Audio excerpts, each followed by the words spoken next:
I do. I love it. Oh, that's so great. I'm so happy. This is your book? Yeah. Oh, wow. We finished it yesterday. I didn't realize you'd It was written a a book. 3-day straight marathon between the two of us after 3.5 years. 3.5 years of getting I'm in the right. book. Wow. He called me at 3 o'clock in the morning last night and said I had to drop out.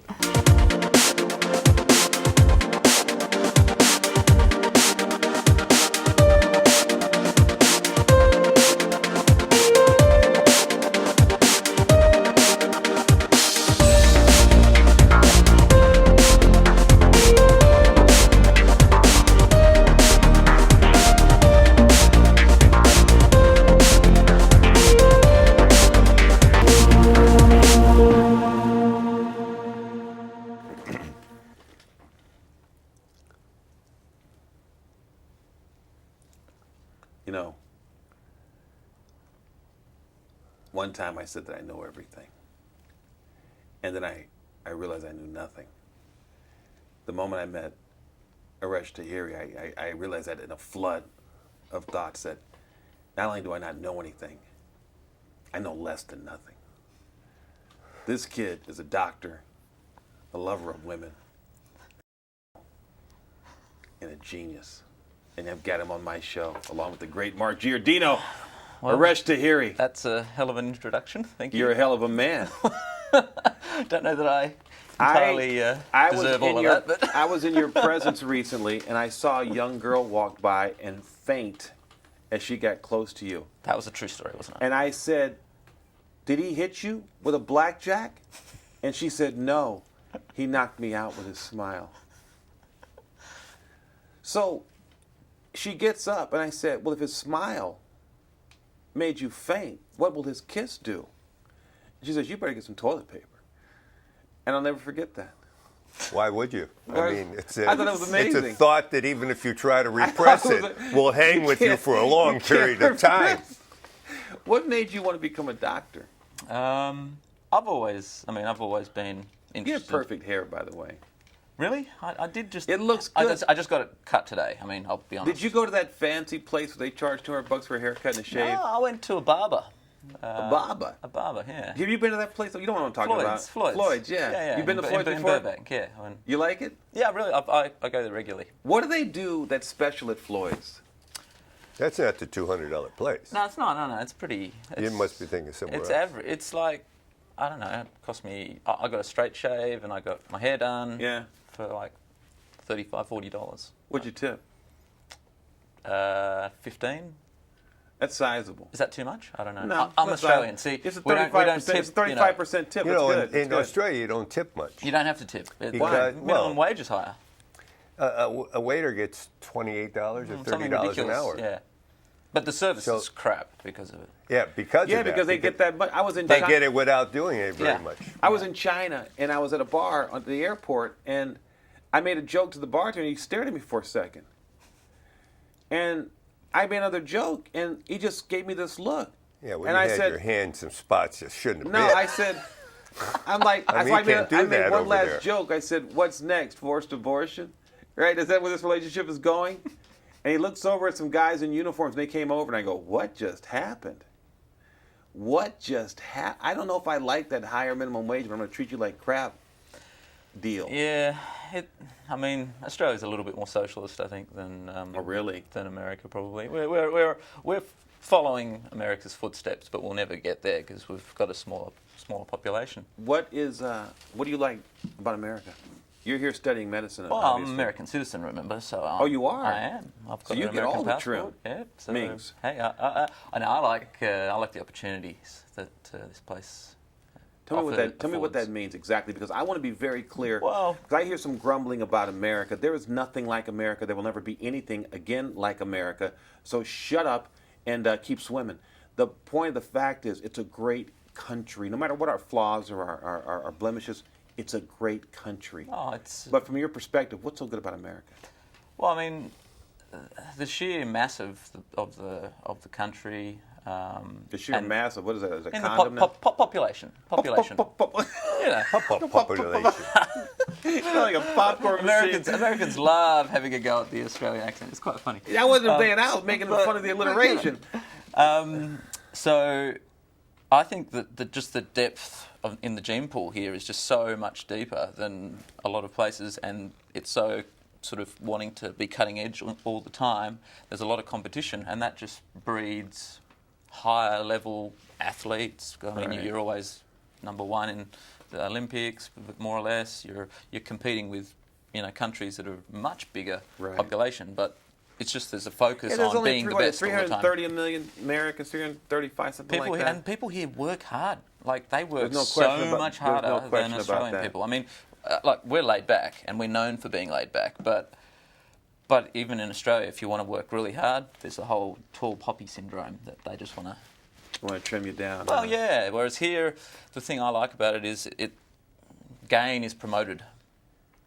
But in Australia, because it is kind of socialist, that you have your glass ceiling no matter what job. It's you're not. in. It's not horribly. It's not like Sweden, where a taxi driver gets paid the same amount as a brain surgeon. But it's got similarities. But it's still a two-tiered system in medicine. For example, you still can be privately. But or everybody in publicly insured. Sweden wants to kill themselves. Well, I think that's probably the weather, though, isn't it? No, No. no. They've got a. You ever they've got date a girl with a shaved head? No. You should. Really. We'll be right back. Hey, welcome back to the show. I've got Arash here. Now, you're an American citizen. Mm-hmm. You like the opportunities that the country provides. Where else have you been in the world that you think you enjoy? What other country gives you that same feeling America gives you? I don't think there's any other country. There isn't in there. Not really. No. The diversity here is quite amazing. I think. And Americans are quite welcoming. Yeah. I mean, I must say, on a global front, they probably get a bad rap. To be honest. Because people are jealous of the country. It's a bit of that, and there's the whole, political bullying topic that always comes up when. What is that? What's but that? Australians, we are always in support. No. Tell me but- what the political bling is. What do you mean by that? Well, I think there's a perception in the greater global community, political community that maybe America's and it's played upon by Trey Parker and that they're the world bullies. America go and yeah. Australians we as much we take the piss out of ourselves more than any other culture. So America- So we're happy to take the piss out of other cultures too. Constantly. America is a land of bullies to the world. Well, no, it can be. It can be viewed that way, I think. But America is also the land that gives the Opportunity. most Absolutely. to every other country Absolutely. in the world. Absolutely. That's what I'm saying. I So- find that to be such a... There's 392 countries in the world. And do you know how many countries we give financial support All to? of them. Ah. Every single country Yeah. on the planet. Yeah. But we're the worst people around. But we're we're small. Even And those that that's- are trying to kill us, we help support. You take the U.S. and put it in a landmass against China and Russia, and you go, hang on to something. Something ain't right here. Yeah, but the thing is, Australia is an isolated continent, and we Thank God for that. Yeah, well, prison colony. Yeah. But we derive most of our knowledge of the world from the media, and it's earlier. Why are you looking at Mark? Mark was saying earlier how the media can convolute things, with Bill Cosby and that sort of thing. It's more than that. I think the media. I think the media here. You're getting a snapshot of what the government wants you to hear. I think one of the things that's so inspiring yet so discouraging is that now Arash has been living with us for 3 months or so, and my daughter is marrying his brother. Right. And my wife has adopted him as our son that we never had. That's nice. He'd be the second son because his brother's going to be our son-in-law. Right. But that people come from other countries and come here, and they experience the country. I mean, this guy, we have to keep a leash on him, which is not working. He's a good-looking guy. Well, no, but he's successful. been Yeah. everywhere. Yeah. Since he's been here, he's been in New York, New Jersey, Georgia, Florida, Nevada, Hawaii. He's been here 3 months, probably been to more places than probably 50% of the country. population of the country. That's They worthwhile. never think to travel this country. that are I've Americans. done 4 times, and I got to tell you, I have as well. I've driven it, and I, except for the South, which I despise, I like most of the country, and I love a good part of that. But since you've been in so much of America, it begs a very serious question that I think that only a person with your perspective can even begin to answer, because you've been international, you've been here in the States. Which country in the U.S. has the hottest broads, man? Which state, you mean? Yeah. Well, He hasn't been to every state. I haven't been to every No, state. the ones States you've been is going to. to rule out. I mean, The ones you have a notch above your bed from in Motel 6. well, first of all, I'm very, I'm not like that. Very judicious. Very judicious. You're exactly There are like that. beautiful girls in Florida, Florida. I think. They've got a bit of that sort of Cuban influence and Haitian. Oh, you like sort of, the dark no, I meat. mean, that can be They classified. just as came good. out with a A new study type of Haitian? yesterday. No, a study yesterday Right? that actually I told you about last night. Where do you think out of the world is rated where the most attractive men are from? Men? Yeah. Does not concern Did you me. not understand that question? Well, I thought it's a trick. No, I wait don't- a minute. I No, don't- this is not a trick. First of Well- all, do the men. Well, first and foremost, I don't care how attractive men are. That I does didn't not say even you get did, to my but radar. where? 'Cause I'm What super macho. country? I don't Pick know. a country. It had to be Guadalajara, Mexico, No. Do you want me to tell you? if you want. Brazil. Absolutely untrue. Let's finish the conversation. Why is he keep putting his hand up like I'm going to listen to that? Where was rated the most attractive women in the world? What country? I don't know, Guadalajara, Mexico.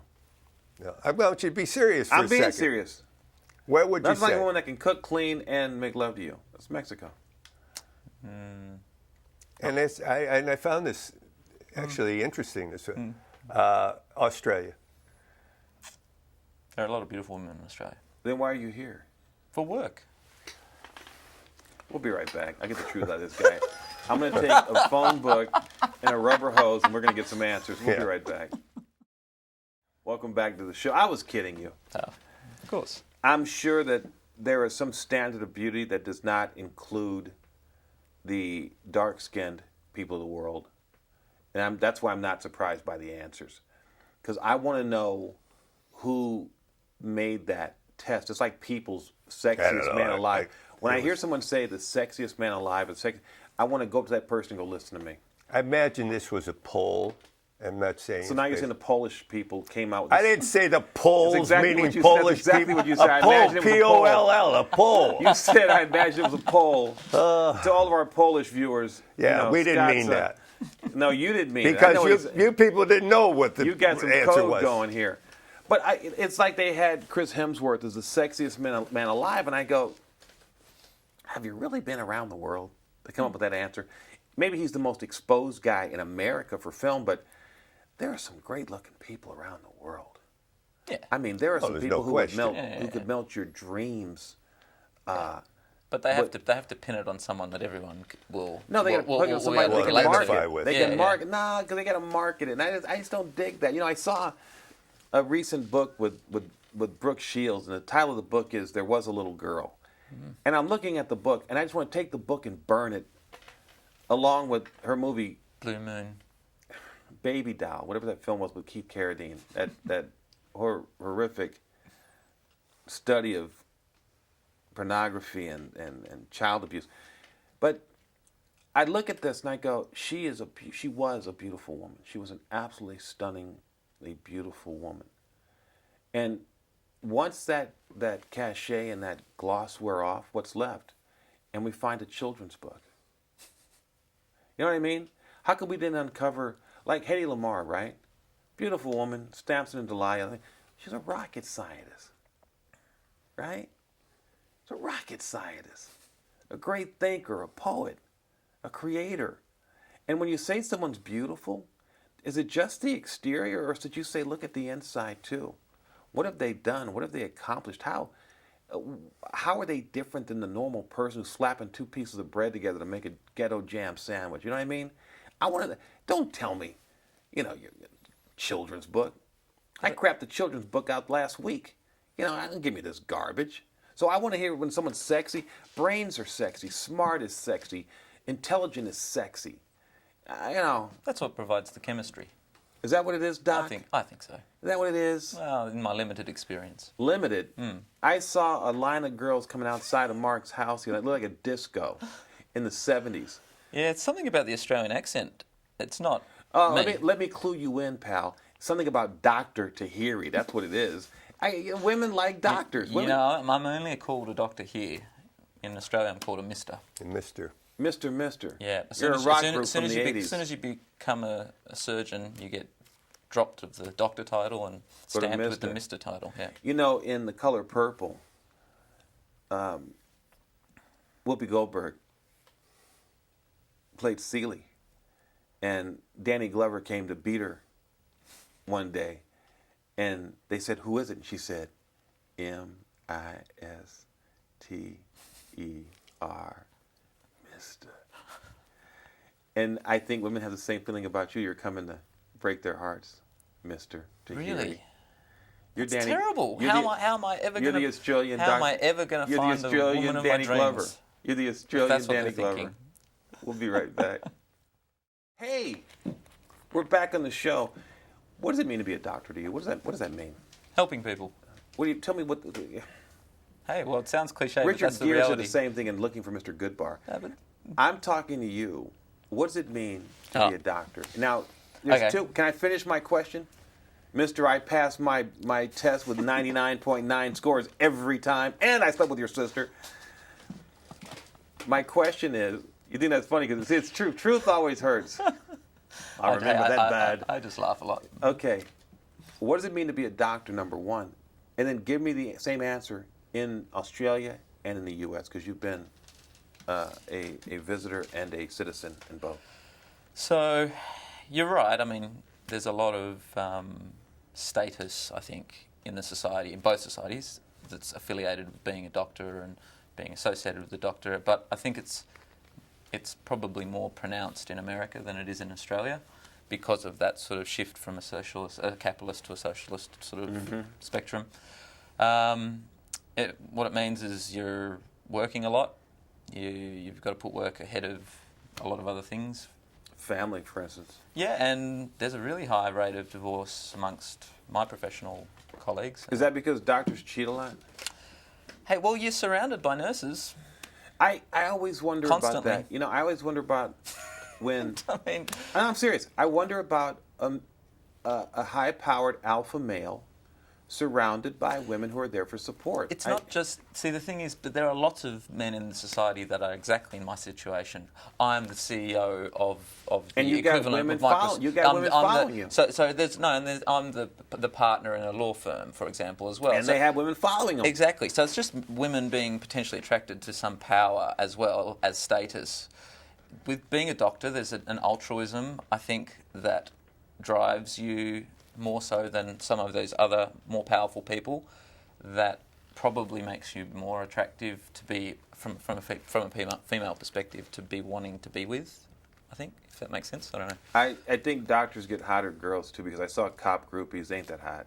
Yeah, but you still, by the same token, I'm the last thing I tell someone when I'm out, and about, and they ask me what do I do. The last thing I tell them is that I'm an orthopedic surgeon. And how do you explain the stethoscope around your neck? Well, first of all, we don't use stethoscopes. We're bone doctors. We fix fractures. We replace joints.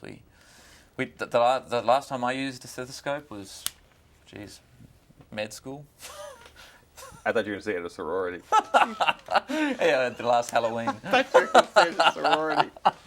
The one comment that he just made that's kind of interesting, I've been thinking about it while you've continued to chat, that powerful people in, say, business industry have an isolated type of environment in terms of they're dealing with people that are also power brokers and this, that, and whatever, because they're making these big, huge deals and business associations. Where a doctor, even though he may be the class of the doctor in the area, the hospital, the county, the state, the country, and some of them are very world famous, their association is with someone who needs their services.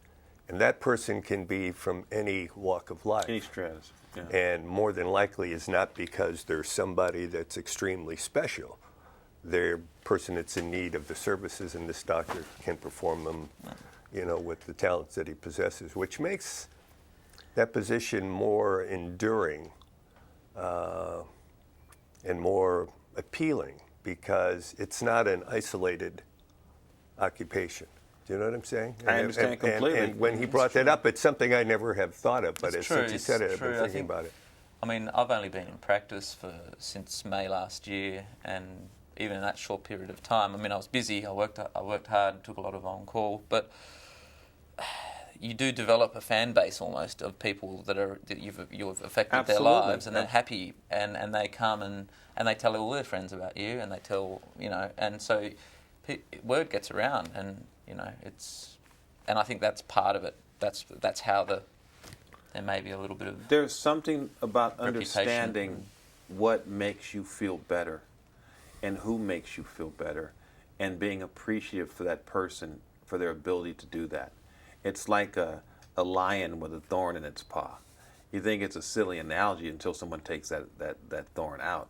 And I had the same situation. I was very ill, and I was at a local hospital, and I just was not getting the care I wanted. So I ripped the IVs out, and the nurse came in, and it formed, bubbles because I had air in the IV. And she said, "What's wrong with you?" And I went, bang, like that, and it burst blood all over her. And I got out of there and went to this hospital over here called Methodist. And Dr. Katakahara came in, and this guy, I don't know what he did, but he turned every knob right.